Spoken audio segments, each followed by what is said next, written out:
Pas de pause sur ces bancs pour les riverains et pour cause, la Seine monte. Certaines promenades au bord du fleuve sont interdites en raison de la montée des eaux. La ville de Poissy a fermé le chemin de halage qui longe l'ancien pont de la ville. Des barrières sont rajoutées pour empêcher les riverains les plus fougueux de braver l'interdit. Pour cette habitante de Poissy, depuis 2 ans, c'est la première fois qu'elle voit la Seine aussi haute. Je suis en bordure de zone inondable, donc je croise les doigts pour que ça soit vrai.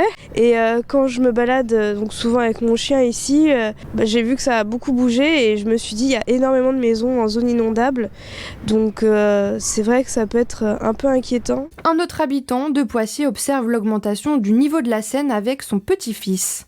Là, je constate que devant les Sturgeons, ça a déjà inondé, le passage est fermé. Bon, ça monte pour l'instant doucement. La Seine et certains de ses affluents ont toutefois été placés en vigilance jaune.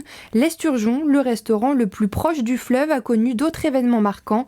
Le directeur de l'établissement est ici depuis 1986. On se prépare parce qu'à partir du moment où la ville commence à barricader les bords de Seine comme ça, c'est qu'ils ont des informations comme quoi ça risque de monter. Donc on fait quand même attention. En 2016, c'est au mois de juin, donc complètement inhabituel, où on a eu une grosse inondation suite aux des intempéries très nombreuses à ce moment-là. En 2018, janvier, on a eu très grosse inondation, où là on a été impacté. On a réussi à tenir ouvert et là est bien le but. Avec la crue de la Seine, les piétons ont été remplacés par les canards et les cygnes, eux, se réjouissent et pataugent tranquillement.